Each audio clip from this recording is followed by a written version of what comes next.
اب دو باتیں الگ الگ ہیں، ان کو الگ الگ ہی رکھنا چاہیے.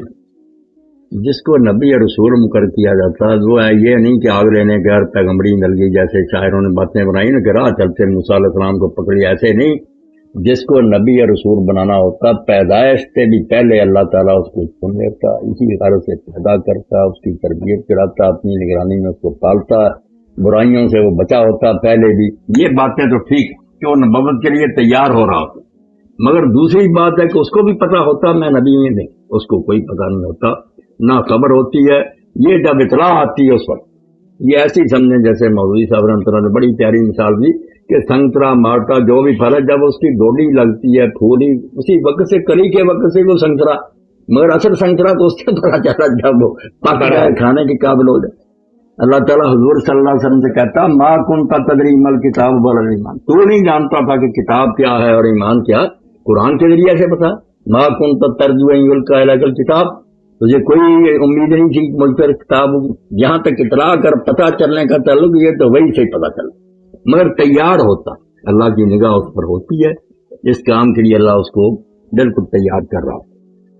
جیسے موسیٰ علیہ السلام ابھی بچے ہی تھے، ماں کو حکم ہوا نا کہ تابوت میں اس کو بہا دے، فکر نہ کرنا واپس لے آئیں گے ہم اس کو پیغمبر بنانے والے. اس کو بتا دیا کہ موسیٰ علیہ السلام کو پتہ ہی، وہ آگ لینے جاتے ہیں تو اس وقت کہا میں بھیجتا ہوں فرعون کی طرف، کہنے لگے مجھ سے تو قصور ہوا، آدمی قتل ہوا، مجھ کو ٹال دے، ہارون کو بھیج.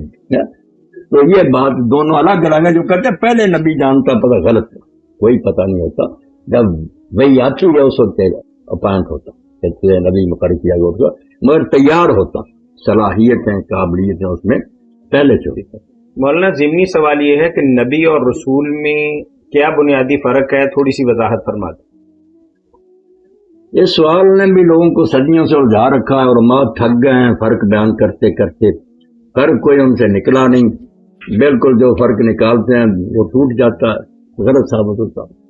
اس بارے میں جو ترجمان السنہ میں مولانا بدر رحمۃ اللہ علیہ نے لکھا ہے نا ابن تیمیہ کے حوالے سے، اور وہ کہتے ہیں کہ ہمارے شیخ مولانا سید انور شاہ رحمۃ اللہ علیہ فرماتے تھے کہ ابن تیمیہ کی کتاب النبوات میں کچھ بھی نہ ہوتا سوائے اس تحقیق کے تو یہی کافی. ابن تیمیہ نے جو کیا حق ادا کر دیا کہ یہ جو ہے شریعت نہیں ہوتی، کتاب نہیں ہوتی، فلاں باتیں یہ کوئی نہیں، بالکل وہ شریعت کے بغیر بھی رسول ہیں، دوسرے نبی کے تابع ہیں، رسول ہیں. اسماعیل علیہ السلام رسول ہیں قرآن کہتا ہے، حالانکہ اپنے باپ ابراہیم کے تحت. تو یہ فرق کوئی نہیں. فرق کیا کہ نبی کا کام ہوتا ہے صرف بگڑے ہوئے اہل ایمان کے ساتھ متعلق، کہ نبی کو مان رہے ہیں، کتاب ہے، بد عمالیاں آ گئی، برے کام کرنے جیسے ہم بگڑے. رسول کا کام اس سے بڑا ہو. رسول جو بالکل منکر ہو گیا، اس نے کوئی اللہ کو نہیں مان رہے، کوئی قیامت کے منکر ہو گئے، کوئی کہتے ہیں کوئی کتاب نہیں اتری، وہ دین کی بنیادوں کے منکر ہوتے ہیں. اس لیے رسول کا کام بہت سخت ہوتا ہے. تو ایمان والوں کی اصلاح کے ساتھ ساتھ ننگے چٹے کافر جو ہے نا ان سے بھی اس کا واسطہ ہوتا ہے. اس لیے پہلا رسول نوح علیہ السلام، آدم علیہ السلام رسول نہیں ہے، وہ صرف نبی تھے اس وقت سب، اور آج مومن تھی، بے شک قتل کرتے تھے، دوسرے گناہ کرتے تھے. نوح علیہ السلام کے زمانہ میں شرک اور کفر پیدا ہو گیا، لوگ بالکل منکر ہو گئے. ہاں یہ فرق کہ نبی صرف اہل ایمان کی اصلاح کے لیے آتا ہے، ان کی خرابیاں دور کے لیے. رسول جو ہے اس نے جو منکر ہے نا دین کی بنیادوں کی، ان کی بھی اصلاح کریں. جی سگریٹ نوشی کے متعلق آپ بے شمار دفعہ بتا چکے ہیں. ایک تو بھائی نے پوچھا ہے کہ اس سے بچا کیسے جا سکتا ہے، اور دوسرا پوچھا ہے کہ اس کی شرعی حیثیت کیا کیا ہے، یہ بھی نشے میں شمار ہوتی؟ نہیں، نشے میں شمار نہیں ہوتی. نشے میں تو وہی چیزیں شامل ہیں جن سے آدمی بے ہوش ہو جاتا ہے، اس کو پتہ نہیں نہ چلتا کہ میرے منہ سے کیا نکل رہا. وہ ہوتی ہیں نشہ آور کی، حتی تعلم ما تکفرون. جب تک یہ پتہ نہیں چلتا نا آدمی کو میں جو کہہ رہا ہوں اس کی مجھے خبر ہے، بے ہوش نہیں کہتے اس کو، نہ نشے میں، ہوش میں.